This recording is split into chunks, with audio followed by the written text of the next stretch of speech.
Hi friends, share മാർക്കറ്റിനെ പറ്റിയുള്ളൊരു പുതിയ വീഡിയോയിലേക്ക് എല്ലാവർക്കും സ്വാഗതം. നമുക്ക് ഇന്നത്തെ മാർക്കറ്റ് അപ്ഡേറ്റ്സ് ഒന്ന് നോക്കാം. നോക്കുവാണെങ്കിൽ നിഫ്റ്റിയും സെൻസെക്സ് നോക്കുവാണെങ്കിൽ ഇന്നലെ ഡൗൺ ആയിട്ടാണ് എൻ്റെ ആയത്. നിഫ്റ്റി നോക്കുവാണെങ്കിൽ 1.3% ഇടിവും സെൻസെക്സിൽ ഒരു 1.5% ഇടിവുമായിരുന്നു നമ്മൾ കണ്ടിരുന്നത്. പ്രധാനപ്പെട്ട കാരണങ്ങൾ മെയിനായിട്ടും കൊറോണ തന്നെയാണ് ഒന്നാമതായിട്ട്. പിന്നെ അതേപോലെ തന്നെ പ്രധാനമന്ത്രിയുടെ ക്യാബിനറ്റ് ചീഫ് മിനിസ്റ്റേഴ്സുമായിട്ടുള്ള മീറ്റിങ്ങിൽ എല്ലാവരും തന്നെ ലോക്ക്ഡൗൺ എക്സ്റ്റെൻഡ് ചെയ്യണം എന്നുള്ളൊരു അപേക്ഷ കൊടുത്തിട്ടുണ്ടായിരുന്നു. അപ്പോൾ അങ്ങനെ ആ ഒരു എക്സ്റ്റെൻഡ് ആകും എന്നുള്ളൊരു പ്രതീക്ഷയിലായിരുന്നു എല്ലാവരും നിന്നിരുന്നത്. അതുപോലെ തന്നെ SGX നിഫ്റ്റി നോക്കുവാണെങ്കിൽ ഏകദേശം 48 പോയിൻറ്റ്സിൻ്റെ ഇടിവുണ്ടായിരുന്നു ഇന്നലെ രാവിലെ. അപ്പോൾ ഇതെല്ലാം കൊണ്ട് തന്നെ മാർക്കറ്റ് ഒരു നെഗറ്റീവിലാണ് ഇന്നലെ ഉണ്ടായത്. നമ്മൾ അവിടെ നോക്കുവാണെങ്കിൽ ആകപ്പാടെ ഫാർമ സെക്ടറും അതുപോലെ തന്നെ മെറ്റൽ സെക്ടറും ഈ ഒരു 2 സെക്ടർ ഒഴിച്ചു കഴിഞ്ഞാൽ ബാക്കിയെല്ലാം തന്നെ ഡൗൺ ആയിരുന്നു ഇന്നലെ. ഇനി ഇന്നത്തെ ഗ്ലോബൽ മാർക്കറ്റ് നോക്കുവാണെങ്കിൽ യൂറോപ്യൻ മാർക്കറ്റിൽ ഇന്നലെ ഈസ്റ്റർ മൺഡേ പ്രമാണിച്ച് ഹോളിഡേ ആയിരുന്നു. ഇന്ന് നോക്കുവാണെങ്കിൽ ഒരു മിക്സഡ് ആയിട്ടുള്ളൊരു മാർക്കറ്റാണ് കാണുന്നത്. അതുപോലെ തന്നെ US മാർക്കറ്റ് നോക്കുവാണെങ്കിൽ അവിടെ നാസ്ഡാക്ക് പോസിറ്റീവാണ്, പക്ഷേ ഡൗ ജോൺസ് എല്ലാം നോക്കുവാണെങ്കിൽ ഒരു നെഗറ്റീവായിട്ടാണ് കാണുന്നത്. അപ്പോൾ ഇന്നത്തെ ഒരു US മാർക്കറ്റും വാച്ച് ചെയ്യുക. SGX നിഫ്റ്റി നോക്കുവാണെങ്കിൽ ഇതുവരെ പോസിറ്റീവായിരുന്നു, പയ്യെ അതൊരു നെഗറ്റീവിലേക്ക് മാറുന്നു. അപ്പം നാളെ രാവിലെ SGX നിഫ്റ്റി വാച്ച് ചെയ്യുവാണെങ്കിൽ നമുക്ക് ഏകദേശം ഒരു ക്ലാരിറ്റി കിട്ടും. പിന്നെ അതുപോലെ തന്നെ ഇപ്പോൾ നോക്കുവാണെങ്കിൽ കുറച്ച് പോസിറ്റീവ് ന്യൂസുകൾ എന്ന് വെച്ച് കഴിഞ്ഞാൽ, ഒന്ന് ഇറ്റലിയിൽ വന്ന കൊറോണയുടെ കേസുകൾ നോക്കുവാണെങ്കിൽ ഇപ്പം അതിനകത്തൊരു കുറവ് പറഞ്ഞിട്ടുണ്ടായിരുന്നു അവർ. അതായത് കഴിഞ്ഞ ദിവസങ്ങളെ അപേക്ഷിച്ച് ഒരു കുറവ് കേസുകളാണ് ഇപ്പോൾ റിപ്പോർട്ട് ആയിരിക്കുന്നത് എന്നുള്ളൊരു പോസിറ്റീവായിട്ടുള്ളൊരു ന്യൂസ് അവർ പുറത്തുവിട്ടിട്ടുണ്ടായിരുന്നു. അതുപോലെ തന്നെ ഇറ്റലിയിൽ വേറൊരു പോസിറ്റീവ് ന്യൂസ് വെച്ച് കഴിഞ്ഞാൽ വളരെ കുറച്ച് ബിസിനസ്സുകൾക്ക് അവരുടെ ഓപ്പറേഷൻസ് ഈ ആഴ്ച സ്റ്റാർട്ട് ചെയ്യാനുള്ളൊരു അനുമതി കിട്ടും എന്നുള്ളൊരു പ്രതീക്ഷ, അങ്ങനത്തെ ഒരു ന്യൂസും നമ്മൾ കണ്ടിട്ടുണ്ടായിരുന്നു. അതുപോലെ തന്നെ സ്പെയിനിൽ നോക്കുവാണെങ്കിൽ ഏകദേശം 3 ലക്ഷത്തോളം നോൺ എസെൻഷ്യൽ വർക്കേഴ്സ് അവർക്ക് തിരിച്ച് ജോലിയിൽ പ്രവേശിക്കാനുള്ള ഒരു അനുമതി സ്പെയിൻ ഗവൺമെൻറ് കൊടുത്തിട്ടുണ്ട്. അങ്ങനെ ഒരു ന്യൂസും പുറത്തു വന്നിട്ടുണ്ടായിരുന്നു. അപ്പോൾ ഇതെല്ലാം നോക്കുവാണെങ്കിൽ ആ ഒരു സ്ഥലങ്ങളെ സംബന്ധിച്ചിടത്തോളം ഒരു പോസിറ്റീവ് ന്യൂസുകൾ വരുന്നു, അതിൻ്റെ ഒരു സൂചനകളാണ് അത് തരുന്നത്. എങ്കിലും നമ്മളിപ്പം നമ്മുടെ മാർക്കറ്റിനെയും അതുപോലെ തന്നെ ന്യൂസുകളെയും ക്ലോസ് ആയിട്ട് വാച്ച് ചെയ്തുകൊണ്ടിരിക്കുക. ഇപ്പോൾ അടുത്ത പ്രധാനപ്പെട്ട സപ്പോർട്ട് ലെവലുകളും റെസിസ്റ്റൻസ് ലെവലുകളും നോക്കുവാണെങ്കിൽ അടുത്ത റെസിസ്റ്റൻസ് ലെവലുകൾ കാണുന്നത് 9100-ലും 9300-ലും ഒക്കെയാണ്. പിന്നെ അപ്പോൾ മാർക്കറ്റ് ഒരു മുകളിലേക്ക് പോയാലും ഈ ഒരു റേഞ്ചുകളിൽ എത്തുന്തോറും, അതായത് 9300, 9500 ആ റേഞ്ചുകളിലേക്ക് എത്തുമ്പോഴേക്കും നല്ലൊരു സെല്ലിംഗ് പ്രഷർ ഉണ്ടാകാനുള്ള സാധ്യതകൾ വളരെ കൂടുതലാണ്. പ്രത്യേകിച്ച് ഇന്ന് നമ്മുടെ പ്രധാനമന്ത്രി ലൈവിൽ വന്നിട്ട് പറഞ്ഞിട്ടുണ്ടായിരുന്നു നമ്മൾ ലോക്ക്ഡൗൺ എക്സ്റ്റെൻഡ് ചെയ്യുകയാണെന്നുള്ളത്. അതുകൊണ്ട് തന്നെ മാർക്കറ്റ് വീണ്ടും റിവേഴ്സലിനുള്ള ഒരു കറക്ഷനുള്ള സാധ്യതകൾ വളരെ കൂടുതലായിട്ടാണ് കാണുന്നത്. ചാൻസസ് വളരെ കൂടുതലാണ്. അതുകൊണ്ട് തന്നെ തീർച്ചയായിട്ടും മാർക്കറ്റ് മുകളിലേക്ക് പോവുകയാണെങ്കിലും വളരെ പെട്ടെന്ന് തന്നെ ഒരു കറക്ഷൻ ഈ ആഴ്ചകളിൽ തന്നെ നമുക്ക് പ്രതീക്ഷിക്കാം. അടുത്ത പ്രധാനപ്പെട്ടതെന്ന് വെച്ച് കഴിഞ്ഞാൽ ഈ ഒരു ലോക്ക്ഡൗൺ എക്സ്റ്റെൻഡ് ചെയ്യുന്നതിനെ അനുബന്ധിച്ച് ഇപ്പോൾ ഇന്ത്യൻ റെയിൽവേ അതുപോലെ തന്നെ വിമാന സർവീസുകൾ ഇതെല്ലാം തന്നെ മെയ് 3 വരെ ലോക്ക്ഡൗണിൽ എക്സ്റ്റെൻഡ് ചെയ്യുകയാണ്. അതുകൊണ്ട് തന്നെ ഇവരുടെ സർവീസുകളൊന്നും ഉണ്ടാവത്തില്ല. പിന്നെ പ്രധാനപ്പെട്ടതെന്ന് വെച്ച് കഴിഞ്ഞാൽ ഇന്ത്യയുടെ വോളറ്റിലിറ്റി ഇൻഡെക്സ് നോക്കുവാണെങ്കിൽ അത് വീണ്ടും ഇൻക്രീസ് ചെയ്തു. കഴിഞ്ഞ ദിവസങ്ങളിൽ ഒരു കുറവ് വന്നിട്ടുണ്ടായിരുന്നു, പക്ഷേ അത് വീണ്ടും ഇൻക്രീസായി 3.3% ഇൻക്രീസ് ആയിട്ട് 51.46-ലാണ് നിൽക്കുന്നത്. അതുകൊണ്ട് തന്നെ മാർക്കറ്റിലൊരു നല്ലൊരു വോളറ്റിലിറ്റി ഇനിയും നമുക്ക് പ്രതീക്ഷിക്കാം. പ്രത്യേകിച്ച് ഇങ്ങനത്തെ ന്യൂസുകൾ വന്നുകൊണ്ടിരിക്കുന്നു. അതുകൊണ്ട് തന്നെ മിക്കവാറും ഒരു വോളറ്റിലിറ്റി വീണ്ടും കൂടാനുള്ള സാധ്യതകളാണ് നമ്മൾ കാണുന്നത്. വേറൊരു ന്യൂസ് എന്ന് വെച്ച് കഴിഞ്ഞാൽ ഓയിൽ സെക്ടറുമായിട്ട് ബന്ധപ്പെട്ടതാണ്. ഓയിൽ സെക്ടറിൽ നമ്മൾ കഴിഞ്ഞ ദിവസം കണ്ടിട്ടുണ്ടായിരുന്നു OPEC അവരുടെ ഒരു മീറ്റിംഗ് വിളിച്ചിട്ടുണ്ടായിരുന്നു. അതിൽ റഷ്യയും സൗദി ഗവൺമെൻറ്റൊക്കെ അവരുടെ ഒരു ഓയിൽ പ്രൊഡക്ഷൻ കട്ട് ചെയ്യാം എന്നുള്ള രീതിയിലുള്ളൊരു പ്രോമിസ് കൊടുത്തിട്ടുണ്ടായിരുന്നു. അതേ തുടർന്ന് ഓയിൽ പ്രൈസ് ഇൻക്രീസ് ആയിരുന്നു. പക്ഷേ വേറൊരു ന്യൂസ് ഇപ്പോൾ കണ്ടതെന്ന് വെച്ച് കഴിഞ്ഞാൽ സൗദി അറേബ്യ അവരുടെ ഒരു ഓയിൽ പ്രൈസ് വീണ്ടും കട്ട് ഡൗൺ ചെയ്യുന്നു എന്നുള്ളൊരു ന്യൂസ് കണ്ടിട്ടുണ്ടായിരുന്നു. അപ്പം ഓയിൽ പ്രൈസ് നോക്കുവാണെങ്കിലും ഇനിയും നല്ലൊരു വോളറ്റിലിറ്റി കൂടാനുള്ള സാധ്യതകളുണ്ട്. അതുകൊണ്ട് തന്നെ ഈ ഓയിൽ സെക്ടറിൽ ഇനി ഇൻവെസ്റ്റ് ചെയ്യാൻ ആഗ്രഹിക്കുന്നവർ അല്ലെങ്കിൽ ഇൻവെസ്റ്റ് ചെയ്തവർ ഉണ്ടെങ്കിൽ തീർച്ചയായിട്ടും ഈ ന്യൂസുകൾ ഫോളോ ചെയ്തുകൊണ്ടിരിക്കുക. പ്രത്യേകിച്ച് ഒരു പുതിയൊരു എൻട്രി ഒന്ന് വെയിറ്റ് ചെയ്തിട്ട് കൊടുക്കുന്നതായിരിക്കും നല്ലത് ഈ സെക്ടറിനെ സംബന്ധിച്ചിടത്തോളം. പിന്നെ അടുത്തൊരു പ്രധാനപ്പെട്ട അപ്ഡേറ്റ് എന്ന് വെച്ച് കഴിഞ്ഞാൽ നമ്മുടെ കൊമോഡിറ്റി മാർക്കറ്റ് ഈ ലോക്ക്ഡൗൺ പ്രമാണിച്ച് ഏപ്രിൽ 14 വരെ 5 മണി വരെ ആയിരുന്നു ഒരു ടൈം ലിമിറ്റ് കൊടുത്തിട്ടുണ്ടായിരുന്നു. ആ ടൈം ലിമിറ്റ് അവർ വീണ്ടും എക്സ്റ്റെൻഡ് ചെയ്തു. പുതിയൊരു അറിയിപ്പ് ഉണ്ടാകുന്നത് വരെ ഈ 5 മണി എന്നുള്ളത് തുടരും. 5 മണി വരെ കൊമോഡിറ്റി മാർക്കറ്റ് ഉണ്ടാവുകയുള്ളൂ, ഈവനിങ് 5 മണി വരെ ഉണ്ടാവത്തുള്ളൂ എന്നുള്ളൊരു സർക്കുലർ കണ്ടായിരുന്നു. അപ്പം ഇത് കൊമോഡിറ്റി മാർക്കറ്റിൽ ട്രേഡ് ചെയ്യുന്നവരുണ്ടെങ്കിൽ ഇതൊന്ന് ശ്രദ്ധിക്കുക. ഇനി മുതൽ അടുത്തൊരു അറിയിപ്പ് ഉണ്ടാകുന്നത് വരെ 5 മണി വരെ കൊമോഡിറ്റി മാർക്കറ്റിൽ ട്രേഡ് ചെയ്യാൻ സാധിക്കത്തുള്ളൂ. പിന്നെ അടുത്തതെന്ന് വെച്ച് കഴിഞ്ഞാൽ ഇപ്പോൾ ഈ ഒരു സമയത്ത് ഇങ്ങനെ ഒരു ലോക്ക്ഡൗണൊക്കെ എക്സ്റ്റെൻഡ് ആയ സാഹചര്യത്തിൽ ഇനി എയർലൈൻ സ്റ്റോക്കുകളൊക്കെ ഒന്ന് അവോയ്ഡ് ചെയ്യുന്നതായിരിക്കും ഈ ഒരു സമയത്ത് നല്ലത്. കാരണം ഒന്നാമതായിട്ട് ഈ ലോക്ക്ഡൗൺ ആരംഭിച്ചപ്പോൾ മുതൽ അല്ലെങ്കിൽ അതിനു മുമ്പേ തന്നെ അവരുടെ സർവീസുകൾ വളരെ കുറവായിരുന്നു. ഇനിയിപ്പോൾ ലോക്ക്ഡൗണുകൾ പോയിക്കൊണ്ടിരിക്കുകയാണ്. അപ്പോൾ ഈ ഒരു മാസം ഏപ്രിൽ മാസം നോക്കുകയാണെങ്കിൽ ഫുള്ളായിട്ടും അവർക്കൊരു ബിസിനസ് റൺ ആവുന്നുണ്ടാവത്തില്ല. നമ്മൾ ന്യൂസുകളൊക്കെ കുറേ കണ്ടിട്ടുണ്ടായിരുന്നു. ഇൻഡിഗോ അതേപോലെ തന്നെ സ്പൈസ് ജെറ്റ് അവരുടെ എംപ്ലോയീസിൻ്റെയൊക്കെ സാലറി കട്ട് ഡൗൺ ചെയ്തു ഇതുമായിട്ടൊക്കെ ബന്ധപ്പെട്ട്.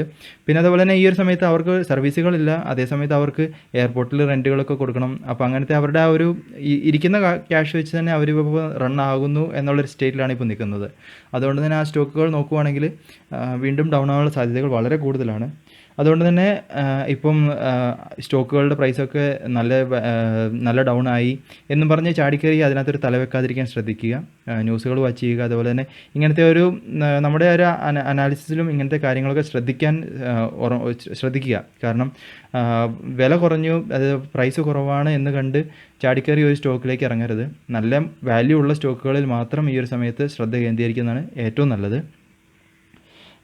പിന്നെയെന്ന് വെച്ച് കഴിഞ്ഞാൽ ഇവർക്ക് ഇപ്പോൾ ഈ ഒരു എയർലൈൻ സെക്ടറിലെ സ്റ്റോക്കുകളെ സംബന്ധിച്ചിടത്തോളം ഇപ്പോൾ അവർക്ക് ബിസിനസ് റൺ ആയിട്ടില്ല. ഈ ഒരു സമയത്ത് അവർക്ക് നോക്കുകയാണെങ്കിൽ ഓയിൽ പ്രൈസൊക്കെ വളരെ കുറഞ്ഞു വന്ന സാഹചര്യമായിരുന്നു. പക്ഷേ എങ്കിലും അവർക്ക് ബിസിനസ് റൺ ആയിട്ടില്ല. അതുകൊണ്ട് തന്നെ ആ ഓയിൽ പ്രൈസിൽ ഉണ്ടായ കുറവിനെ അവർക്ക് ആ ഒരു നല്ല രീതിയിൽ ഉപയോഗപ്പെടുത്താൻ സാധിച്ചിട്ടില്ല. പിന്നെ അതുപോലെ തന്നെ ഇപ്പോൾ ഈ ലോക്ക്ഡൗൺ എക്സ്റ്റെൻഡ് ആകുന്നതുകൊണ്ട് തന്നെ അവർക്ക് ഇനി ബിസിനസ്സും ഈ വരുന്ന ക്വാർട്ടറിലെ റിസൾട്ട്സും മോശമാകാനുള്ള സാധ്യതകൾ വളരെ കൂടുതലാണ്. തീർച്ചയായിട്ടും മോശമാകും. അതുകൊണ്ട് തന്നെ അതിനൊക്കെ ശേഷം ഈ ഒരു സ്റ്റോക്കിൽ ഇറങ്ങാൻ ആഗ്രഹിക്കുന്നവരുണ്ടെങ്കിൽ അതിനൊക്കെ ശേഷം നമ്മളൊരു റിവേഴ്സൽ ആകുന്നുള്ളൊരു കൺഫർമേഷൻ കിട്ടിയതിന് ശേഷം ഇറങ്ങുന്നതാണ് നല്ലത്. പ്രത്യേകിച്ച് ഈ സ്പൈസ് ജെറ്റ്, ഇൻഡിഗോ ഇങ്ങനത്തെ സ്റ്റോക്കുകളിലേക്കൊക്കെ ഇറങ്ങുന്നവർ. പിന്നെ അടുത്തതെന്ന് വെച്ച് കഴിഞ്ഞാൽ ഈ ഒരു സെക്ടർ മാത്രമല്ല, ഓട്ടോ സെക്ടർ നമ്മൾ മാർച്ച് റിസൾട്ട്സ് ഏകദേശം കണ്ടിട്ടുണ്ടായിരുന്നു. എല്ലാ ഓട്ടോ സെക്ടറിലുള്ള എല്ലാ കമ്പനികൾക്കും തന്നെ ഒരു നെഗറ്റീവ് റിസൾട്ട്സ് ആയിരുന്നു കണ്ടുകൊണ്ടിരുന്നത്. അത് തീർച്ചയായിട്ടും ഏപ്രിലിലും തുടരും. കാരണം ഏപ്രിൽ ഫുള്ളായിട്ട് അവരുടെ സെയിൽസ് ഇനിയിപ്പോൾ നടക്കാൻ സാധ്യതയില്ല. കാരണം മാർച്ചിലൊരു പകുതി വരെയെങ്കിലും നടന്നു വന്നിട്ടുണ്ടായിരുന്നു. പക്ഷേ ഇനിയിപ്പോൾ ഏപ്രിൽ നോക്കുവാണെങ്കിൽ സെയിൽസേ നടന്നിട്ടില്ല എന്നുള്ളൊരു അവസ്ഥയായിരിക്കും പല കമ്പനികൾക്കും. അപ്പോൾ അതുകൊണ്ട് തന്നെ ഏപ്രിൽ സെക്ടറിന് നമുക്ക് തീർച്ചയായിട്ടും ഒരു നെഗറ്റീവ് റിസൾട്ട്സ് തന്നെ പ്രതീക്ഷിക്കാം. അതൊരു മെയ്യിലും നമുക്ക് അതിൻ്റെ ഒരു ഇമ്പാക്റ്റുകൾ പ്രതീക്ഷിക്കാം. മെയ്യിൽ മാത്രമല്ല, വരുന്ന ഒരു 1-2 ക്വാർട്ടറൊക്കെ ഈ ഒരു കമ്പനികൾക്ക് ഒരു മോശം റിസൾട്ട്സ് വരാനുള്ള സാധ്യതകൾ വളരെ കൂടുതലാണ്. അപ്പോൾ അതിനൊക്കെ ശേഷം ഒരു എൻട്രി കൊടുക്കുന്നതായിരിക്കും ഈ ഒരു സെക്ടറിലുള്ള സ്റ്റോക്കുകളിൽ നല്ലത്. അതുപോലെ തന്നെ റിയൽ എസ്റ്റേറ്റ് സ്റ്റോക്കുകൾ നോക്കുവാണെങ്കിലും അതിനകത്തും ഒന്ന് കരുതിയിരിക്കുക. കാരണം റിയൽ എസ്റ്റേറ്റ് ബിസിനസ് എല്ലാം നോക്കുവാണെങ്കിലും ഇപ്പോൾ ഡൗണിലായിരിക്കും, അല്ലെങ്കിൽ ഡൗൺ ആകാനുള്ള സാധ്യതകൾ കൂടുതലാണ്. ഈ ഒരു ഏപ്രിൽ റിസൾട്ട്സും ഡൗണിലാകും എന്തായാലും. അത് പിന്നെ ഒരു പോസിറ്റീവ് ന്യൂസ് എന്ന് വെച്ച് കഴിഞ്ഞാൽ മാരുതി സുസുക്കി അവർക്ക് എംപ്ലോയീസിനെ പിരിച്ചുവിടത്തില്ല എന്നുള്ളൊരു ഒരു ന്യൂസ് കണ്ടിട്ടുണ്ടായിരുന്നു. അപ്പം അതുകൊണ്ട് തന്നെ ഇങ്ങനത്തെ സെക്ടറിലുള്ള സ്റ്റോക്കുകളെ ഈ ഒരു സമയത്ത് അവോയ്ഡ് ചെയ്യുക. ഇതിനകത്തെന്ന് വെച്ച് കഴിഞ്ഞാൽ ഇപ്പോൾ ടാറ്റ മോട്ടോഴ്സിൻ്റെ സ്റ്റോക്കുകൾ ആരെങ്കിലും വാങ്ങി, അതായത് ഓട്ടോ സെക്ടറിലുള്ള സ്റ്റോക്കുകൾ പ്രത്യേകിച്ച് ടാറ്റ മോട്ടോഴ്സിൻ്റെ ഒക്കെ ഒരു റിവേഴ്സൽ വന്നിട്ടുണ്ടായിരുന്നു. അതുകൊണ്ട് തന്നെ സ്റ്റോക്ക് വാങ്ങി ഒരു പ്രോഫിറ്റ് എടുത്തു എന്നുള്ളവരുണ്ടെങ്കിൽ ഇപ്പോൾ ഒരു പ്രോഫിറ്റ് നിൽക്കുന്നു എന്നുണ്ടെങ്കിൽ ഒരു പാർഷ്യലായിട്ടെങ്കിലും ഒരു പ്രോഫിറ്റ് ബുക്ക് ചെയ്യുന്നതിനെക്കുറിച്ച് ആലോചിക്കുക. പിന്നെ ഒരു ഡൗൺ വരുന്ന സമയത്ത് എന്തായാലും ഒരു ഡിപ്പ് വരും. ആ ഒരു സമയത്ത് വീണ്ടും നിങ്ങളുടെ സ്റ്റോക്സ് ഇൻക്രീസ് ചെയ്യുന്നതായിരിക്കും നല്ലത്. അതുകൊണ്ട് തന്നെ ഒരു പാർഷ്യൽ പ്രോഫിറ്റ് ബുക്കിംഗ് ഒക്കെ ഈ ഒരു സമയത്ത് നിങ്ങൾക്ക് ആലോചിക്കാവുന്നതാണ്. പിന്നെ പ്രധാനപ്പെട്ട ഒരു ന്യൂസ് എന്ന് വെച്ച് കഴിഞ്ഞാൽ ഇന്ത്യയുടെ GDP ഗ്രോത്ത് വീണ്ടും ICRA അവർ വീണ്ടും അവർ GDP ഗ്രോത്തിനെ റേറ്റിംഗ്സ് കൊടുത്തിട്ടുണ്ടായിരുന്നു. അത് വീണ്ടും ഡൗൺഗ്രേഡ് ചെയ്തു. -1%. നമുക്കറിയാം നെഗറ്റീവിലേക്ക് പോയി എന്ന് പറഞ്ഞു കഴിഞ്ഞാൽ അതൊരു നല്ലൊരു റിസഷൻ്റെ സൂചനകളാണ്. അപ്പം അവർ ഇന്ത്യയുടെ GDP ഗ്രോത്തിനെ -1% പോകും ഇൻ ഫിനാൻഷ്യൽ ഇയർ 2021 എന്നുള്ളൊരു ന്യൂസ് കൊടുത്തിട്ടുണ്ടായിരുന്നു. അതുപോലെ തന്നെ അവർ മാത്രമല്ല, ബാർക്ലേസും എല്ലാം ഇന്ത്യയുടെ GDP ഗ്രോത്തിനെ 0യിലേക്ക് കൊണ്ടുവന്നിട്ടുണ്ടായിരുന്നു. GDP ഗ്രോത്ത് ഉണ്ടാവത്തില്ല എന്നുള്ള രീതിയിൽ ഉള്ളൊരു അപ്ഡേറ്റ് അവർ പുറത്തുവിട്ടിട്ടുണ്ടായിരുന്നു. അപ്പോൾ ഈ ന്യൂസിൻ്റെയൊക്കെ ഇമ്പാക്റ്റുകൾ വരുന്ന ദിവസങ്ങളിൽ മാർക്കറ്റിൽ തീർച്ചയായിട്ടും പ്രതിഫലിക്കും. പിന്നെ പ്രധാനപ്പെട്ട ഒരു സംഭവം എന്ന് വെച്ച് കഴിഞ്ഞാൽ SBI കാർഡ്സിനെ സംബന്ധിച്ചിടത്തോളമാണ്. വളരെയേറെ പ്രതീക്ഷയോടുകൂടി മാർക്കറ്റിലേക്ക് ഇറങ്ങിയ ഒരു IPO ആയിരുന്നു SBI കാർഡ്സിൻ്റെ. അത് ലിസ്റ്റ് ഡൗൺ ആയ സമയത്തായിരുന്നു ഈ ഒരു കൊറോണ ഇഷ്യൂ എല്ലാം വന്നതും. അതുകൊണ്ട് തന്നെ ആ ഒരു ഇഷ്യൂ പ്രൈസ് 755 നിന്നും അത് ഡൗൺ ആയിട്ടാണ് ആരംഭിച്ചത് തന്നെ. ഇപ്പോൾ നോക്കുവാണെങ്കിൽ ആ ഒരു ഇഷ്യൂ പ്രൈസിൽ നിന്നും ഏകദേശം 32% ഇപ്പോൾ ഡൗൺ ആയിരിക്കുന്നത് ആ സ്റ്റോക്ക്. അതുപോലെ തന്നെ വീണ്ടും 13% ഇടിഞ്ഞ് അത് അതിൻ്റെ പുതിയ ലോയിലേക്ക് കഴിഞ്ഞ ദിവസം ക്രിയേറ്റ് ആയിട്ടുണ്ടായിരുന്നു. അപ്പോൾ ഇത് സ്റ്റോക്ക് ഡൗൺ ആകാനുള്ള മെയിൻ കാരണങ്ങൾ എന്ന് വെച്ച് കഴിഞ്ഞാൽ അവരുടെ കാർഡ്സുകൾ നോക്കുവാണെങ്കിൽ പ്രധാനമായിട്ടും എല്ലാ കാർഡ്സും നോക്കുവാണെങ്കിൽ life style cards, rewards, shopping, travel and fuel. അപ്പോൾ നമുക്ക് ഇതിനകത്ത് തന്നെ മനസ്സിലാവും ഷോപ്പിങ്ങും ട്രാവൽ, ഫ്യൂവൽ കാർഡ് ഇതൊന്നും ഈ ഒരു സമയത്ത് എന്തായാലും യൂസ് ചെയ്യത്തില്ല. ഇതുകൊണ്ട് തന്നെ ഇൻവെസ്റ്റേഴ്സ് എല്ലാവരും ആ ഒരു ബിസിനസ് ഡൗൺ ആകും എന്നുള്ള, അതായത് ഈ ഒരു ക്വാർട്ടർ റിസൾട്ട്സ് എല്ലാം ഡൗൺ ആകും എന്നുള്ളൊരു ഇതിലാണ് എല്ലാവരും അതിൽ നിന്ന് എക്സിറ്റ് ആയത്. നോക്കുവാണെങ്കിൽ റീറ്റെയിൽ ഇൻവെസ്റ്റർ സെക്ഷനിൽ നോക്കുവാണെങ്കിൽ ഏകദേശം 4.2 ലക്ഷം റീറ്റെയിൽ ഇൻവെസ്റ്റേഴ്സ് ഇത് SBI കാർഡ്സ് ലിസ്റ്റ് ഡൗൺ ആയതിനു ശേഷം 15 ദിവസത്തിനുള്ളിൽ അതിൽ നിന്നും എക്സിറ്റ് ആയി എന്നൊരു ന്യൂസ് വന്നിട്ടുണ്ടായിരുന്നു. അതായത് റീറ്റെയിൽ ഇൻവെസ്റ്റേഴ്സാണ് ഏറ്റവും കൂടുതലും ഇതിൽ നിന്ന് എക്സിറ്റ് ആയത്. അതിനുള്ള കാരണം നോക്കുവാണെങ്കിൽ ഒന്നെന്ന് വെച്ച് കഴിഞ്ഞാൽ മിക്കവാറും അവർ ആ ഒരു ലിസ്റ്റിംഗ് ഗെയിൻ, അതായത് ലിസ്റ്റ് ആയതിനു ശേഷം പെട്ടെന്നുണ്ടാകുന്ന ആ ഒരു ഗെയിന്, ആ ഒരു 2-3 ദിവസത്തിനുള്ളിൽ എടുക്കാവുന്ന ഗെയിൻ എടുത്ത് അതിൽ നിന്നും എക്സിറ്റ് ആകാം എന്ന് പ്രതീക്ഷിച്ച് വന്നവരുണ്ടാവാം. അതുപോലെ തന്നെ റീറ്റെയിൽ ഇൻവെസ്റ്റേഴ്സ് എന്ന് പറയുമ്പം അവരുടെ കയ്യിലുള്ള ഒരു എമൗണ്ട് കുറച്ച് കാലത്തേക്ക് കരുതിയിട്ട് അതിൽ നിന്നും ഒരു 2-3 ആഴ്ച അല്ലെങ്കിൽ 1 മാസം 2 മാസം ഹോൾഡ് ചെയ്യുക, അതിനുശേഷം വിൽക്കുക, അങ്ങനെ മെൻറ്റാലിറ്റി വന്നവരായിരിക്കാം കൂടുതൽ. അപ്പോൾ അവരൊക്കെ ആയിരിക്കും ഇതിൽ ഈ ഒരു സ്റ്റേക്കിനെ സെല്ല് ചെയ്തിട്ടുണ്ടാവുക. പക്ഷേ ഇതിനകത്ത് വേറൊരു ന്യൂസ് എന്ന് വെച്ച് കഴിഞ്ഞാൽ ഫോറിൻ ഇൻസ്റ്റിറ്റ്യൂഷൻസ് അതുപോലെ തന്നെ മ്യൂച്വൽ ഫണ്ട്സും ഇവരെല്ലാവരും അവരുടെ സ്റ്റേക്ക് അതിൽ ഇൻക്രീസ് ചെയ്തിട്ടുണ്ട്. ഇതിനകത്ത് നോക്കുവാണെങ്കിൽ ഫോറിൻ പോർട്ട്ഫോളിയോ ഇൻവെസ്റ്റേഴ്സ് നോക്കുവാണെങ്കിൽ 3.5% നിന്ന് 4.07% അവരുടെ സ്റ്റേക്ക് ഇൻക്രീസ് ചെയ്തു. അതുപോലെ തന്നെ മ്യൂച്വൽ ഫണ്ട്സ് നോക്കുവാണെങ്കിൽ 1.6 നിന്ന് 3% അവരുടെ സ്റ്റേക്ക് ഇൻക്രീസ് ചെയ്തിട്ടുണ്ട്. അപ്പം ഇതിനകത്ത് ഒരേ ഒരു കാര്യമേ ഉള്ളൂ, അവരുടെ ഒരു തിങ്കിങ്ങിൻ്റെ വ്യത്യാസങ്ങളാണ്. അതായത് റീറ്റെയിൽ ഇൻവെസ്റ്ററിനെ സംബന്ധിച്ചിടത്തോളം ഒരു ഷോർട്ട് ടൈം ഗെയിൻ എടുത്ത് എക്സിറ്റ് ആവുക എന്നുള്ള മെൻറ്റാലിറ്റിയോടെ വന്നവരായിരിക്കും കൂടുതൽ എക്സിറ്റ് ആയിട്ടുണ്ടാവുക. പക്ഷേ ഈ ഒരു ഫോറിൻ ഇൻവെസ്റ്റേഴ്സ് അതുപോലെ തന്നെ മ്യൂച്വൽ ഫണ്ട്സൊക്കെ നോക്കുവാണെങ്കിൽ ഒരു ലോങ് ടൈം വിഷനോടുകൂടി വരുന്നവരാണ്. അപ്പോൾ അതുകൊണ്ട് തന്നെയാണ് അവർ ഈ സമയത്ത് ആ ഒരു സ്റ്റേക്ക് ഇൻക്രീസ് ചെയ്തതും. അതുകൊണ്ട് തന്നെ തീർച്ചയായിട്ടും ഈ ഒരു ലോക്ക്ഡൗൺ എക്സ്റ്റെൻഡ് ആയ സാഹചര്യത്തിൽ ഈ ഒരു സ്റ്റോക്ക് ഇനിയും ചിലപ്പോൾ ഒരു ഫ്രഷ് ലോ ക്രിയേറ്റ് ചെയ്യാൻ സാധ്യതയുണ്ട്. അപ്പം ഹോൾഡ് ചെയ്തിട്ടുള്ളവരുണ്ടെങ്കിൽ ഒരു ആവറേജ് ചെയ്യുന്നതൊക്കെ ഈ ഒരു കുറച്ച് ദിവസത്തെ മാർക്കറ്റോട് വാച്ച് ചെയ്തതിന് ശേഷം ആലോചിക്കുക. അതല്ല ഫ്രഷ് എൻട്രി കൊടുക്കാൻ ആഗ്രഹിക്കുന്നവരുണ്ടെങ്കിലും കുറച്ച് ദിവസം ഒന്ന് വാച്ച് ചെയ്യുക, അതിനുശേഷം ഒരു എൻട്രി കൊടുക്കുക. തീർച്ചയായിട്ടും നല്ലൊരു സ്റ്റോക്കാണ്. അത് ഒരു ലോങ് ടൈമിൽ നല്ലൊരു റിസൾട്ട് നിങ്ങൾക്ക് തരും. അതുകൊണ്ട് തന്നെ ലോങ് ടൈം വിഷനോടുകൂടി മാത്രം എൻ്റർ ആവാൻ ശ്രദ്ധിക്കുക ഈ സ്റ്റോക്കിലേക്ക്. പിന്നെ അടുത്ത പ്രധാനപ്പെട്ട ഒരു ന്യൂസ് എന്ന് വെച്ച് കഴിഞ്ഞാൽ HDFC ബാങ്കിൽ ചൈനയുടെ പീപ്പിൾസ് ബാങ്ക് അവരുടെ സ്റ്റേക്ക് ഇൻക്രീസ് ചെയ്തിട്ടുണ്ടായിരുന്നു. 0.08% നിന്ന് 1%, ഏകദേശം 1.75 കോടിയുടെ ഷെയർസ് അവർ HDFCയിൽ പുതുതായിട്ട് വാങ്ങിയിട്ടുണ്ടായിരുന്നു അവർ. അപ്പോൾ അതുകൊണ്ട് തന്നെ HDFCയുടെ ഷെയർസ് നോക്കുവാണെങ്കിൽ അത് ഷെയർ പ്രൈസ് നോക്കുവാണെങ്കിൽ അത് കഴിഞ്ഞ ദിവസം ഇൻക്രീസ് ആയിട്ടുണ്ടായിരുന്നു. അപ്പം ഇതിനകത്ത് നമുക്ക് മനസ്സിലാക്കേണ്ട ഒരു സംഭവം, അല്ലെങ്കിൽ നമ്മൾ ശ്രദ്ധിക്കേണ്ട ഒരു കാര്യം എന്ന് വെച്ച് കഴിഞ്ഞാൽ, നമ്മൾ ഈ ഒരു സമയത്ത് നല്ല വാല്യൂ ഉള്ള സ്റ്റോക്കുകൾ, അതായത് നല്ല മൂല്യമുള്ള സ്റ്റോക്കുകളെ മാത്രം ഒന്ന് കോൺസെൻട്രേറ്റ് ചെയ്യുക. അതല്ലാതെ ഒരു 52 വീക്ക് ലോ ക്രിയേറ്റ് ആയി, അല്ലെങ്കിൽ പുതിയ 52 വീക്ക് ലോയിൽ എത്തിയ സ്റ്റോക്കുകൾ, അല്ലെങ്കിൽ പുതിയ ഫ്രഷ് ലോയിൽ വന്ന സ്റ്റോക്കുകളെന്നും പറഞ്ഞ് ചുമ്മാ ഓരോ സ്റ്റോക്കുകളും ചാടിക്കറി അക്യൂർ ചെയ്യാതിരിക്കാൻ ശ്രദ്ധിക്കുക. നല്ല മൂല്യമുള്ള സ്റ്റോക്കുകളിൽ മാത്രം ഈ ഒരു സമയത്ത് ശ്രദ്ധിക്കുക. പിന്നെ അതുപോലെ തന്നെ കറക്ഷൻ സാധ്യതകൾ കൂടുതലുള്ളത് കൊണ്ട് തന്നെ മാർക്കറ്റിനെ ഒരു കുറച്ച് ദിവസം കൂടെ ഒന്ന് വാച്ച് ചെയ്തതിന് ശേഷം ഒരു എൻട്രി കൊടുക്കുന്നതായിരിക്കും നല്ലത്. കാരണം മാർക്കറ്റ് തീർച്ചയായിട്ടും ഒരു കറക്ഷൻ ഇനിയും ഉണ്ടാവും. അപ്പോൾ അതിനുശേഷം അല്ലെങ്കിൽ അതേ തുടർന്ന് ഒരു എൻട്രി, അതും നിങ്ങളൊരു ഓരോ ഡിപ്പിലും ഒരു എൻട്രി കൊടുക്കുന്ന രീതിയിലായിരിക്കും ഇനിയും പോകുന്നത് നല്ലത്. അതുപോലെ തന്നെ ഒരു കുറച്ച് എമൗണ്ട് കയ്യിൽ വെക്കുക. നിങ്ങളുടെ കയ്യിലുള്ള എമൗണ്ടിൻ്റെ ഒരു 5%, 10%, അതിൽ കൂടുതലൊരു ഇൻവെസ്റ്റ്മെൻറ്റ് നിങ്ങളൊരിക്കലും സ്റ്റോക്കുകളിലേക്ക് ഈ ഒരു സമയത്ത് ഇറക്കണ്ട. അപ്പോൾ ഒരു സ്റ്റെപ്പ് ബൈ സ്റ്റെപ്പ് ആയിട്ടുള്ള, അല്ലെങ്കിൽ ഓരോ ഡിപ്പിലുള്ളൊരു എൻട്രി ആ ഒരു രീതിയിലുള്ള ആ ഒരു മെത്തേഡ് തന്നെ ഫോളോ ചെയ്താൽ മതി. അതുപോലെ തന്നെ എമർജൻസി ക്യാഷ് നിങ്ങളുടെ കയ്യിൽ തീർച്ചയായിട്ടും ഉണ്ടായിരിക്കുക. കാരണം നമുക്ക് ഇനിയും എന്താണ് നടക്കാൻ പോവുക എന്ന് നമുക്കറിയത്തില്ല, മാർക്കറ്റിലും അതുപോലെ തന്നെ ഈ ഒരു നമ്മുടെ രാജ്യത്തും. അതുകൊണ്ട് തന്നെ എമർജൻസി ക്യാഷ് തീർച്ചയായിട്ടും നിങ്ങളുടെ കയ്യിൽ കരുതി വയ്ക്കുക. അതിനുശേഷമുള്ളൊരു ലോങ് ടൈം വിഷനോടുകൂടിയുള്ളൊരു ഇൻവെസ്റ്റ്മെൻറ്റ് മാത്രം ശ്രദ്ധിക്കുക. പിന്നെ ഇന്നത്തെ ഒരു പ്രധാനമന്ത്രിയുടെ ലൈവിൽ വന്നപ്പോൾ പ്രധാനമന്ത്രി അടുത്തൊരു സ്റ്റിമുലസ് പാക്കേജിനെ കുറിച്ച് കൂടുതലായിട്ടുള്ള ഒരു അനൗൺസ്മെൻറ്റ്, അല്ലെങ്കിൽ അതിനെക്കുറിച്ച് ഒന്നിനെ പരാമർശിച്ചിട്ടുണ്ടായിരുന്നില്ല. കാരണം ഒരു സ്റ്റിമുലസ് പാക്കേജ് ഇന്ത്യയിലേക്ക് വരുന്നു എന്നുള്ളൊരു ന്യൂസ് നമ്മൾ കഴിഞ്ഞ ദിവസം കണ്ടിട്ടുണ്ടായിരുന്നു. പക്ഷേ അതിനെക്കുറിച്ചുള്ളൊരു അപ്ഡേറ്റ് ഒന്നും ഇന്ന് കൊടുത്തിട്ടുണ്ടായിരുന്നില്ല. പക്ഷേ നമുക്ക് വരും ദിവസങ്ങളിൽ എന്തെങ്കിലും ഉണ്ടാകും എന്ന് പ്രതീക്ഷിക്കാം. അപ്പോൾ അങ്ങനെ വന്നു കഴിഞ്ഞാൽ തീർച്ചയായിട്ടും ആ ഒരു പ്രൈസ് സ്റ്റോക്ക് വീണ്ടും ഒരു ബൗൺസ് ബാക്ക് നടത്തും. പക്ഷേ ആ ഒരു സമയത്ത് ശ്രദ്ധിക്കേണ്ട ഒരു കാര്യം, വരുന്ന ആ പാക്കേജ് നിങ്ങൾ തീർച്ചയായിട്ടും ഒന്ന് അനലൈസ് ചെയ്യുക. കാരണം നല്ലൊരു സാമ്പത്തിക പാക്കേജ് വന്നില്ലെങ്കിൽ ഇപ്പം മാർക്കറ്റിന് നല്ലൊരു ഗ്രോത്ത് ഈ ഒരു സമയത്ത് നമുക്ക് പ്രതീക്ഷിക്കാൻ പറ്റത്തില്ല.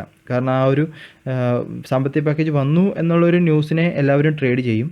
അതുകൊണ്ട് തന്നെ ആ ഒരു സമയത്ത് മാർക്കറ്റ് ഒന്ന് ബൗൺസ് ബാക്ക് ചെയ്യും. അതിൽ നിന്നൊരു പ്രോഫിറ്റ് എല്ലാവരും എടുക്കും ന്യൂസിനെ ട്രേഡ് ചെയ്ത്. പക്ഷേ അതിനുശേഷം ഒരു ഇൻവെസ്റ്റേഴ്സായിട്ട് വരുന്നവർക്ക് ആ ഒരു ന്യൂസ് കൊണ്ടൊരു ഒരു ബെനിഫിറ്റ് ഉണ്ടാകണമെങ്കിൽ നല്ലൊരു സാമ്പത്തിക പാക്കേജ് വന്നെങ്കിൽ മാത്രമേ നമുക്കത് ഉണ്ടാവത്തുള്ളൂ. അതുകൊണ്ട് തന്നെ വരുന്ന സാമ്പത്തിക പാക്കേജ് നിങ്ങളും ഒന്ന് അനലൈസ് ചെയ്യുക. മാർക്കറ്റിനെ അല്ലെങ്കിൽ ബിസിനസ്സിനെയൊക്കെ എത്രമാത്രം ഹെൽപ്പ് ചെയ്യും, ഇന്ത്യൻ എക്കോണമീനെ എത്രമാത്രം ഹെൽപ്പ് ചെയ്യും എന്നുള്ള രീതിയിൽ നിങ്ങളും ഒന്ന് അനലൈസ് ചെയ്യുക. അതിനുശേഷം നിങ്ങളുടെ ഒരു അനാലിസിസും ഡിസിഷനും ഒക്കെ എടുക്കുക ഇതിനെ സംബന്ധിച്ചിടത്തോളം.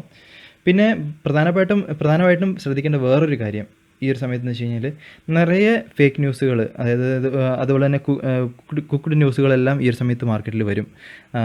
അതിനൊരു നല്ലൊരു ഉദാഹരണം നോക്കുവാണെങ്കിൽ, കഴിഞ്ഞ ദിവസം കണ്ടിട്ടുണ്ടായിരുന്ന രത്തൻ ടാറ്റ പറഞ്ഞു വന്ന ഒരു ന്യൂസായിരുന്നു എക്കോണമീനെ സംബന്ധിച്ചിടത്തോളം. അപ്പോൾ അദ്ദേഹം തന്നെ അതിനൊരു ക്ലാരിഫിക്കേഷൻ കൊടുത്തിട്ടുണ്ടായിരുന്നു. അങ്ങനത്തെ ഒരു ന്യൂസ് സർക്കുലേറ്റ് ചെയ്യുന്നുണ്ട്, പക്ഷേ എനിക്ക് അതുമായിട്ട് യാതൊരു ബന്ധമില്ല എന്നുള്ള രീതിയിൽ അദ്ദേഹം ട്വീറ്റ് ചെയ്തിട്ടുണ്ടായിരുന്നു. അതുകൊണ്ട് തന്നെ നിറയെ ഫേക്ക് ന്യൂസുകൾ ഈ ഒരു സമയത്ത് വരാൻ സാധ്യതകളുണ്ട്. കാരണം അതുപോലെ തന്നെ സ്റ്റോക്ക് സജഷൻസും വരാൻ സാധ്യതകളുണ്ട്. അതുകൊണ്ട് തന്നെ ഇതിലൊക്കെ അലേർട്ടായിരിക്കുക, ഇതിൻ്റെയൊക്കെ സോഴ്സുകൾ പരിശോധിക്കുക. വരുന്ന ന്യൂസുകൾ കറക്റ്റാണോ, വിശ്വസിക്കാവുന്ന സോഴ്സുകളിൽ നിന്നുള്ള ന്യൂസുകളാണോ. അപ്പം അതിനെ ബേസ് ചെയ്തിട്ടുള്ള പ്രത്യേകിച്ച് ഇൻട്രാഡേ ട്രേഡിംഗ് നടത്തുന്നവർ ഇങ്ങനത്തെ ഫേക്ക് ന്യൂസുകളെയൊക്കെ ഒന്ന് വാച്ച് ചെയ്യുക. ഫേക്ക് സ്റ്റോക്ക് സജഷൻസ് ഒക്കെ നിങ്ങളൊന്ന് ശ്രദ്ധിക്കുക. അതിനെ ബേസ് ചെയ്തിട്ടുള്ള ഒരു ട്രേഡിംഗ് എടുക്കുന്നതായിരിക്കും നല്ലത്. കാരണം എങ്ങനെ ഒരു സ്റ്റോക്കിനെ കുറിച്ചുള്ള സജഷൻ വന്നാലോ ഒരു ന്യൂസ് വന്നാലോ അതിൻ്റെ സോഴ്സ് പരിശോധിക്കുന്നതും, പിന്നെ സ്റ്റോക്കാണെങ്കിൽ നമ്മുടെ ഒരു അനാലിസിസ് നടത്തിയിട്ടും സ്റ്റോക്കിൽ എൻട്രി കൊടുക്കുന്നതാണ് ഏറ്റവും നല്ലത്. ഞാൻ ഏറ്റവും കൂടുതൽ എല്ലാവരോടും പറയുന്നതും ഞാൻ പ്രിഫർ ചെയ്യുന്നതും അതാണ്. ഒരു സ്റ്റോക്ക് സജഷൻ കിട്ടിക്കഴിഞ്ഞാൽ അതിലൊരു ചാടിക്കറി എൻട്രി കൊടുക്കരുത്. അതിൽ നിങ്ങളൊന്ന് അനലൈസ് ചെയ്യുക, എൻട്രി കൊടുക്കാവുന്നതാണോ. നിങ്ങൾക്കൊരു ബോധ്യം വന്നു കഴിഞ്ഞാൽ മാത്രം അതിൽ എൻട്രി കൊടുക്കുക. ഈവൻ ഞാൻ സംസാരിക്കുന്നതിൽ നിന്ന് കിട്ടുന്ന സ്റ്റോക്കുകളാണെങ്കിൽ കൂടിയും നിങ്ങളൊരു അനാലിസിസ് നടത്തിയതിന് ശേഷം എൻട്രി കൊടുക്കാൻ ശ്രദ്ധിക്കുക. അടുത്തതായിട്ട് ഇൻസ്റ്റിറ്റ്യൂഷൻ പാർട്ടിസിപ്പേഷൻ നോക്കുവാണെങ്കിൽ, FIIയിൽ നോക്കുവാണെങ്കിൽ കഴിഞ്ഞ 3 ദിവസങ്ങളിലൊരു തുടർച്ചയായിട്ടുള്ള ഒരു ഇൻവെസ്റ്റ്മെൻറ്റ് കണ്ടിട്ടുണ്ടായിരുന്നു. പക്ഷേ ഇന്നലെ നോക്കുവാണെങ്കിൽ ഒരു നെറ്റ് വിത്ഡ്രോവലാണ് കാണുന്നത് 1243 കോടിയുടെ. അതുപോലെ തന്നെ DIIയിൽ നോക്കുവാണെങ്കിലും കഴിഞ്ഞ 3 ദിവസങ്ങളിലായിട്ട് ഒരു നെറ്റ് വിത്ഡ്രോവലാണ് കാണുന്നത് മാർക്കറ്റിൽ. അപ്പോൾ തീർച്ചയായിട്ടും ഇതും നാളത്തെ മാർക്കറ്റിനെ തീർച്ചയായിട്ടും സ്വാധീനിക്കും. അപ്പോൾ ഇതിനകത്ത് ശ്രദ്ധിക്കേണ്ട ഒരു കാര്യം, ഇപ്പോൾ ഏകദേശം ഏപ്രിൽ മാസം പകുതിയോളമായി. പക്ഷേ ഇൻസ്റ്റിറ്റ്യൂഷൻ്റെ ഇൻവെസ്റ്റ്മെൻറ്റ് നോക്കുവാണെങ്കിൽ 101 കോടിയാണ് ആപ്പാടെ ഏപ്രിൽ മാസം ഇപ്പോൾ വന്നിരിക്കുന്നത്. പക്ഷേ നമ്മൾ നമ്മുടെ ഹിസ്റ്റോറിക്കൽ ഡാറ്റ നോക്കുവാണെങ്കിൽ മാർച്ച് മാസത്തിൽ മാത്രം ഉണ്ടായ നെറ്റ് വിത്ഡ്രോവൽ എന്ന് വെച്ച് കഴിഞ്ഞാൽ 65,800 കോടിയാണ്. അതുപോലെ തന്നെ ഫെബ്രുവരിയിലും ജാനുവരിയിലും ഇത്രമാത്രം വിത്ഡ്രോവൽ ഉണ്ടായിട്ടുണ്ട്. ഇതിനെല്ലാം ശേഷം ഇപ്പോൾ ആകപ്പാടെ മാർക്കറ്റിൽ വന്നിരിക്കുന്നത് 101 കോടിയാണ് ഇപ്പം നെറ്റ് ഇൻവെസ്റ്റ്മെൻ്റ് ആയിട്ട് വന്നിരിക്കുന്നത്. അതുകൊണ്ട് തന്നെ ഇത് നമ്മൾ തീർച്ചയായിട്ടും ശ്രദ്ധിക്കേണ്ട ഒരു വിഷയമാണ്. അപ്പോൾ ഇതിൻ്റെയൊക്കെ ഒരു ഇമ്പാക്റ്റ് തീർച്ചയായിട്ടും മാർക്കറ്റിലുണ്ടാവും. അതുകൊണ്ട് തന്നെ മാർക്കറ്റിലൊരു കറക്ഷൻ തീർച്ചയായിട്ടും പ്രതീക്ഷിക്കുക. അപ്പോൾ ആ ഒരു കറക്ഷനിൽ നല്ല വാല്യൂ ഉള്ള സ്റ്റോക്കുകൾ മാത്രം കോൺസെൻട്രേറ്റ് ചെയ്തിട്ടുള്ള ഒരു ഇൻവെസ്റ്റ്മെൻറ്റ് നിങ്ങൾ പ്രൊസീഡ് ചെയ്യുക. ബാക്കിയുള്ള സ്റ്റോക്കുകളൊക്കെ നമുക്കൊരു എക്കോണമിയിലൊരു തിരിച്ചുവരവ് ഉണ്ടായതിന് ശേഷം, അല്ലെങ്കിൽ തിരിച്ചുവരവിൻ്റെ ഒരു സൂചനകൾ കിട്ടിയതിന് ശേഷം മാത്രം എൻട്രി കൊടുക്കുക. അപ്പം ഇതൊക്കെയാണ് ഇന്ന് പറയാനുള്ള മെയിനായിട്ടുള്ള കാര്യങ്ങൾ. അപ്പം ഇന്ന് പറഞ്ഞ കാര്യങ്ങൾ നിങ്ങൾക്ക് തീർച്ചയായിട്ടും ഇഷ്ടപ്പെടുമെന്ന് ഞാൻ വിശ്വസിക്കുന്നു. നിങ്ങൾക്ക് ഇതിനെക്കുറിച്ചുള്ള ഒരു അനാലിസിസ് ഒക്കെ നടത്തിയിട്ട് നിങ്ങളുടെ അഭിപ്രായങ്ങളൊക്കെ ഒന്ന് കമൻറ്റ് വഴിയായിട്ട് അറിയിക്കുക. അത് എല്ലാവർക്കും ഒരു ഉപകാരപ്രദമായിട്ടുള്ള ഇതൊന്നും തന്നെയായിരിക്കും. കാരണം ഓരോരുത്തരുടെ ഇൻഡിവിജ്വൽ അനാലിസിസിൽ കൂടുതൽ കാര്യങ്ങൾ വരും. അപ്പം അതൊക്കെ നിങ്ങൾ കമൻറ്റ് വഴിയായിട്ട് അറിയിക്കുക. അതുപോലെ തന്നെ ഈ വീഡിയോ നിങ്ങൾക്ക് ഇഷ്ടപ്പെട്ട് കഴിഞ്ഞാൽ തീർച്ചയായിട്ടും ലൈക്ക് ചെയ്യുക, സബ്സ്ക്രൈബ് ചെയ്യുക. കൂടുതൽ വീഡിയോകളായിട്ട് നമുക്ക് കാണാം. അതുവരെ this is Tony signing off.